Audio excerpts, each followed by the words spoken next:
Management Research. Hello and welcome to the Management Research podcast. I'm your host, Dr. Eugene Povedistov.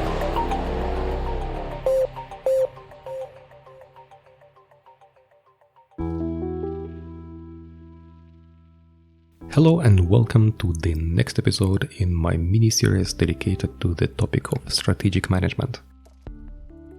And today we're going to talk about describing a firm strategy as positioning or as a direction. And we talked about it already in the previous episode when we talked about the corporate and business strategy. And if you remember, the business strategy is also how we compete and how we want to compete. And corporate strategy is also about where we are and where we want to be. And this how we compete is the state of now, is the is state. But we also have the target state where we want to be. And theoretical strategy has a broad function. It has to give your firm, all your employees and managers an understanding of where we are and where we are going to go. In a strategist positioning, we talk about where are we competing, against whom we're competing, what is the industry we are in, what is our product market scope, what kind of products do we bring to market, what kind of products we can bring to the market, so what is the potential in this market right now. What is our geographical scope? Where are we? Are we a European company? Are we an Austrian company? Are we an international company? Are we Eastern European company? So strategy will define where you are right now and how you see yourself right now. The vertical scope, it means what kind of products you produce on your own, what kind of products you outsource, you produce somewhere else. So what is the scope of your organization? What kind of products are within your company? What kind of products are outside your company? And also the question how we are competing. What is the basis for our competitive advantage right now? What makes us different? For instance, if we take our university, we're a private small university, but we offer the same services, the same price to our students who come from the European Union as all other public universities in Austria or in Germany.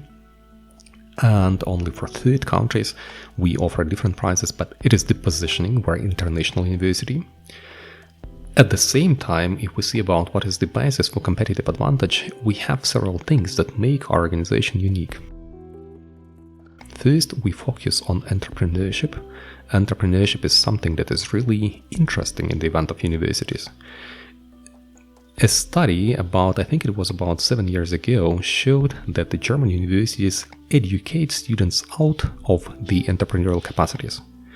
That students do not become entrepreneurs after finishing a German university. It was a big problem about 7 years ago, and everybody was talking about how to educate our students in a way that they dare to start their own business, because the German universities somehow succeeded in making good employees but not good entrepreneurs. That is why we offer something that's related to entrepreneurship. We offer, of course, a lot of opportunities that others cannot offer just due to location, like the mountains, like skiing and different other sports that just are not possible in other places where you don't have mountains. And we offer something that, for example, one of our competitors in the Public University of Innsbruck cannot offer. Small groups and very practice-oriented classes. In our classes, we have up to 60-65 students, usually about 30-35, as compared to sometimes, I know it from different universities in Germany, 500 or 600 people in a room. And you have a very individualized, tailored approach, and we're also more flexible and can, for example, do what our students want us to do.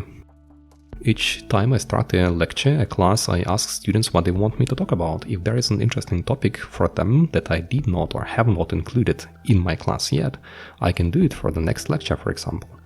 And big universities can seldom offer something like this. So our competitive advantage is right now this flexibility, entrepreneurship, perfect location, and some other things that I'm not talking about in this episode. We also have to give our employees and managers a direction where we want to go, what we want to be. And here we have different abstract things that come to play. First is the vision statement, how we see, and sometimes people say how we see our firm. I would say how we see the future of the industry where we are. What is the future of education? How will the future of education be? Will there be a lot of small universities, or will there be a lot of big universities and very few small universities? Will it be private or will it be mostly public? Who will be studying? Will there be a shift in the demographics of our students and so on? So these are the things that relate to vision statement, how we see the future and our position in this future. And if we manage to succeed, we give people a right direction where we want to go. For example, being an international ranked university, competing against top business schools in Europe, or maybe competing against top business schools worldwide. And, for example, having a strong research focus in, for instance, experimental research, or in, for instance, working with psychological issues like burnout prevention and stress reduction. Could be also an interesting vision statement. The next question that we need to answer if we want to show our employees and managers the strategy as direction, we have to answer the question, what do we want to achieve? This is the mission statement. What is our mission? What is our role in this future that we describe in our vision? Whom we want to be? We want to be a small private business school with the highest quality education and highest quality research that will compete against top business schools and will do it in a certain way. And here we can include the performance goals. We want to be in top 20 business schools Europe-wide, or we want to be in top 100 business schools worldwide, and so on. And in strategy's direction, you also have to answer the question, how will we get there? What are the guidelines for development? What are the priorities for capital expenditures for our research and development? What are the priorities for our research in our education? As you know, our university has two big faculties, the technical one and the social sciences one. And theoretically, we can give already the direction for these faculties, what we want to be. Imagine that we take as one of the directions for future to become one of the top business schools with the focus on experimental research. You can apply experimental research both in technical sphere as in the social sphere, and it would also imply what is needed and what we wait from our professors and from our researchers in our business school. And you also have to give the growth modes. How do you want the growth? Would it be organic growth? Or do we plan to, build new buildings? That hopefully is the plan.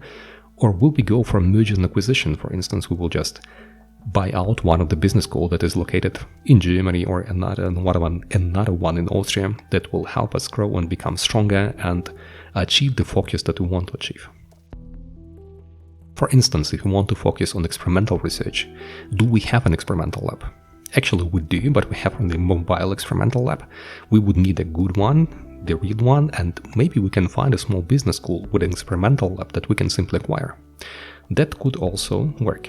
Or going for alliances. And I don't know if you know, but our university is a part of the big alliance Ulysses of 6 business schools and universities Europe-wide. This is also the result of our strategy, and this is also the direction that we communicate to our employees and managers in our events, employees and researchers, professors, lecturers, where we want to go and how we want to get there. So, shortly summarizing, if you want to be successful in strategy, if you want that your firm works well, you need to tell your employees and your managers where you are. This is strategist positioning, where we are competing and how are we competing. And we need to give them strategist direction. Actually, what is the vision of the future? What is our mission there? What are the performance goals and how we want to get there? I hope it was interesting. Wish you all the best. And I'll see you in the next episode. Bye-bye.